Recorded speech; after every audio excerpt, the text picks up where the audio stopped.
श्री राम षड्विंश सर्ग सारन का रावण को पृथक पृथक वानर यूथपतियों का परिचय देना। शुक और सारन के ये सच्चे और जोशीले शब्द सुनकर रावण ने सारन से कहा, यदि देवता, गंधर्व और दानव भी मुझसे युद्ध करने आ जाएं और समस्त लोग भय दिखाने लगे तो भी मैं सीता को नहीं दूंगा। सौम्य, जान पड़ता है कि तुम्हें बंदरों ने बहुत तंग किया है। इसी से भयभीत होकर तुम आज ही सीता को लौटा देना ठीक समझने लगे हो। भला कौन ऐसा शत्रु है जो समरांगण में मुझे जीत सके। ऐसा कठोर वचन कहकर श्रीमान राक्षस राज रावण वानरों की सेना का निरीक्षण करने के लिए अपनी कई ताल ऊंची और बर्फ के समान श्वेत रंग की अट्टालिका पर चढ़ गया। उस समय रावण क्रोध से तमतमा उठा था। उसने उन दोनों गुप्तचरों के साथ जब समुद्र, पर्वत और वानरों पर दृष्टिपात किया तब पृथ्वी का सारा प्रदेश वानरों से भरा दिखाई दिया। वानरों की वह विशाल सेना अपार और असह्य थी। उसे देखकर राजा रावण ने सारन से पूछा, सारन, इन वानरों में कौन कौन से मुख्य है? कौन शूरवीर है और कौन बल में बहुत बढ़े चढ़े हैं? कौन कौन से वानर महान उत्साह से संपन्न होकर युद्ध में आगे आगे रहते हैं? सुग्रीव किनकी बातें सुनते हैं और कौन यूथपतियों के भी यूथपति हैं? सारन, ये सारी बातें मुझे बताओ। साथ ही यह भी कहो कि उन वानरों का प्रभाव कैसा है। इस प्रकार पूछते हुए राक्षस राज रावण का वचन सुनकर मुख्य मुख्य वानरों को जानने वाले सारन ने उन मुख्य वानरों का परिचय देते हुए कहा, महाराज, यह जो लंका की ओर मुख करके खड़ा है और गरज रहा है, 1,00,000 यूथपों से घिरा हुआ है तथा जिसकी गर्जना के अत्यंत गंभीर घोष से परकोटे, दरवाजे, पर्वत और वनों के सहित सारी लंका प्रतिहत हो गूंज उठी है, उसका नाम नील है। यह वीर यूथपतियों में है। समस्त वानरों के राजा महामना सुग्रीव की सेना के आगे यही खड़ा होता है। जो पराक्रमी वानर दोनों उठी हुई बाहों को एक दूसरे से पकड़कर दोनों पैरों से पृथ्वी पर टहल रहा है, लंका की ओर मुख करके क्रोधपूर्वक देखता है और बारंबार अंगड़ाई लेता है, जिसका शरीर पर्वत शिखर के समान ऊंचा है, जिसकी कांति कमल केसर के समान सुनहले रंग की है, जो रोष से भरकर बारंबार अपनी पूंछ पटक रहा है तथा जिसकी पूंछ के पटकने की आवाज से 10 दिशाएं गूंज उठती हैं, यह युवराज अंगद है। वानरराज सुग्रीव ने इसका युवराज के पद पर अभिषेक किया है। यह अपने साथ युद्ध के लिए आपको ललकारता है। वाली का यह पुत्र अपने पिता के समान ही बलशाली है। सुग्रीव को यह सदा ही प्रिय है। जैसे वरुण इंद्र के लिए पराक्रम प्रकट करते हैं, उसी प्रकार यह श्री रामचंद्र जी के लिए अपना पुरुषार्थ प्रकट करने के लिए उद्यत है। श्री रघुनाथ जी का हित चाहने वाले वेगशाली हनुमान जी ने जो यहां आकर जनक नंदिनी सीता का दर्शन किया, उसके भीतर इस अंगद की ही सारी बुद्धि काम कर रही थी। पराक्रमी अंगद वानर शिरोमणियों के बहुत से यूथ लिए अपनी सेना के साथ आपको कुचल डालने के लिए आ रहा है। अंगद के पीछे संग्राम भूमि में जो वीर विशाल सेना से घिरा हुआ खड़ा है, इसका नाम नल है। यही सेतु निर्माण का प्रधान हेतु है।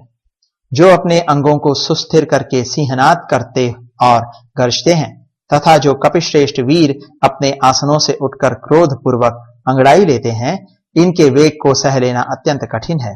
ये बड़े भयंकर, अत्यंत क्रोधी और प्रचंड पराक्रमी हैं। इनकी संख्या 10 अरब और 8 लाख है। ये सब वानर तथा चंदनवन में निवास करने वाले वीर वानर इस यूथपति नल का ही अनुसरण करते हैं। यह नल भी अपनी सेना द्वारा लंकापुरी को कुचल देने का हौसला रखता है। यह जो चांदी के समान सफेद रंग का चंचल वानर दिखाई देता है, इसका नाम श्वेत है। यह भयंकर पराक्रम करने वाला, बुद्धिमान, शूरवीर और तीनों लोकों में विख्यात है। श्वेत बड़ी तेजी से सुग्रीव के पास आकर फिर लौट जाता है।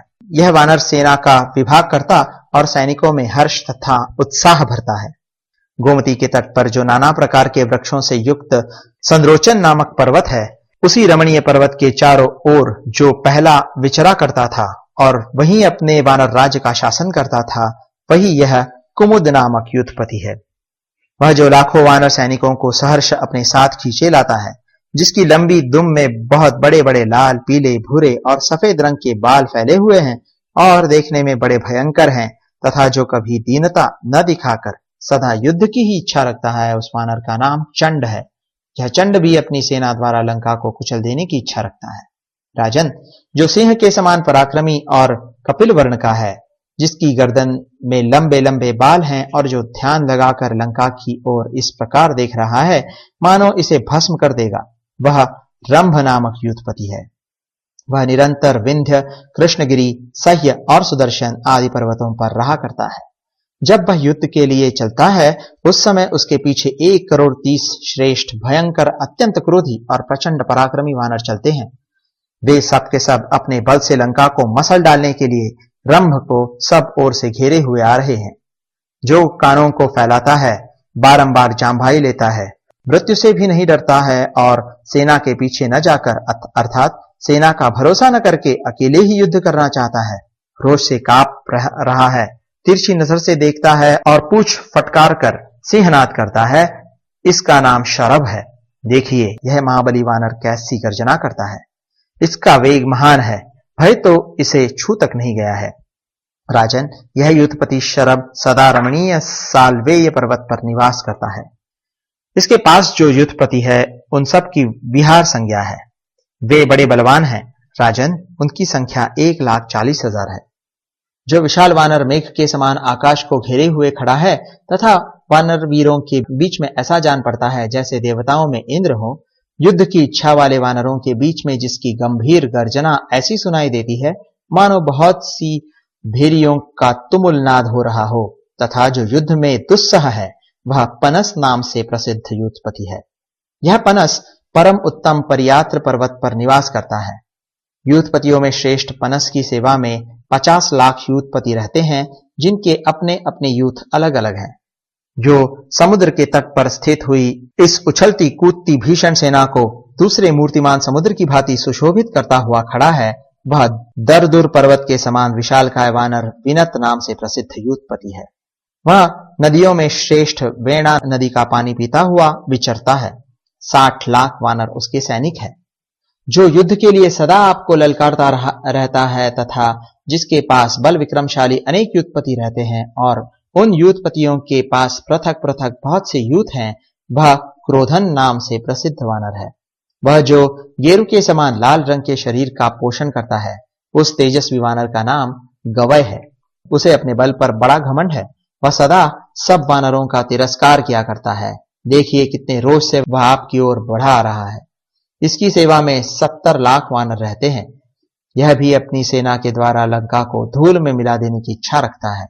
ये सारे के सारे वानर दुस्सह वीर है। इनकी गणना करना भी असंभव है। यूथपतियों में श्रेष्ठ जो यूथप हैं, उन सब के अलग अलग यूथ हैं।